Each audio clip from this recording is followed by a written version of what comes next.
এ যেন Korean drama series. উত্তর Korea যে কোনো সময় হামলা করে বসতে পারে, এমন অজুহাত দিয়ে হঠাৎ দেশে সামরিক আইন জারি করে বসেন প্রেসিডেন্ট ইয়ন সুক ইউল। পথে নেমে যায় সেনাবাহিনী, সাধারণ মানুষের সঙ্গে হয় ধাওয়া পাল্টা ধাওয়া। এরপর জনরোষে সিদ্ধান্ত স্থগিত করে দেন ইউল। তবুও শেষ রক্ষা হয়নি। পার্লামেন্টে ভোটাভুটির মধ্য দিয়ে নিশ্চিত হয়েছে তার অভিশংসন। এখন সাংবিধানিক আদালতের চূড়ান্ত রায়ের অপেক্ষা। ইউন সুক ইউলের নেতৃত্বাধীন নতুন এই সকাল বেশ স্বস্তিদায়ক দেশটির সাধারণ মানুষের জন্য। তবে বিরোধী দলের ওপর খুব একটা ভরসা নেই তাদের। বরাবরই অজনপ্রিয় ছিলেন দক্ষিণ কোরিয়ার প্রেসিডেন্ট ইয়ন সুক ইউল।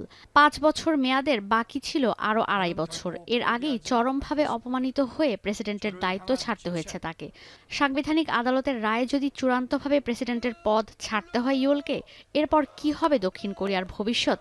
বিভিন্ন গণমাধ্যমে তা নিয়ে চলছে চুলচেরা বিশ্লেষণ। মার্শাল ল জারিতে নিজ দলের বিরোধিতায় ইমেজ সংকটে পড়েছেন ইউল, এমনটাই মনে করছেন বিশ্লেষকরা। পাশাপাশি দেশের অতীতের কোনো প্রেসিডেন্টের ইতিহাস খুব একটা ইতিবাচক না থাকায় সেই প্রভাবও পড়েছে দেশের সাধারণ মানুষের ওপর।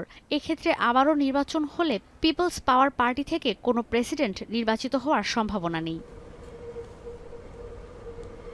সংবাদ মাধ্যম ওয়াল স্ট্রিট জার্নাল বলছে, আপাতত ভারপ্রাপ্ত প্রেসিডেন্ট হিসেবে বর্তমান প্রধানমন্ত্রীর দায়িত্ব নিলেও দক্ষিণ কোরিয়ার সাধারণ মানুষকে নির্বাচিত করতে হবে নতুন প্রেসিডেন্ট।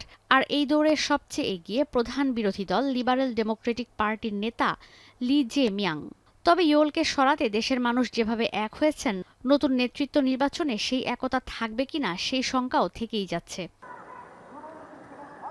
বিশ্লেষকরা বলছেন, যদি মিয়াং ক্ষমতায় আসেন, নাটকীয় পরিবর্তন আসবে দেশের পররাষ্ট্রনীতিতে।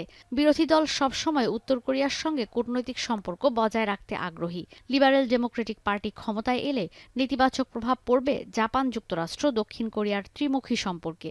যদিও মার্কিন পররাষ্ট্রমন্ত্রী বলছেন, এর মধ্য দিয়ে দক্ষিণ কোরিয়ায় গণতন্ত্রের চর্চা প্রতিষ্ঠা হয়েছে। সাংবিধানিক আদালতকে ১৮০ দিনের মধ্যে সিদ্ধান্ত নিতে হবে ইয়ন সুক ইউলকে অপসারণ করা হবে নাকি অভিশংসন প্রস্তাব বাতিল করে ক্ষমতায় পুনর্বহাল করা হবে। এর আগে দুর্নীতি আর ক্ষমতার অপব্যবহারের কারণে ২০১৭ সালে জোর করে ক্ষমতাচ্যুত করা হয়েছিল পার্ক গিউন হেইকে। দুর্ভাগ্যবশত সে সময় পার্ক গিউনের প্রসিকিউটর জেনারেল ছিলেন ইয়ন সুক ইউল। ঈশিতা ব্রহ্ম, এখন বিশ্ব। শিয়া বাটার ও ভিটামিন ই সমৃদ্ধ lily glam beauty soap. Lily, always beautiful.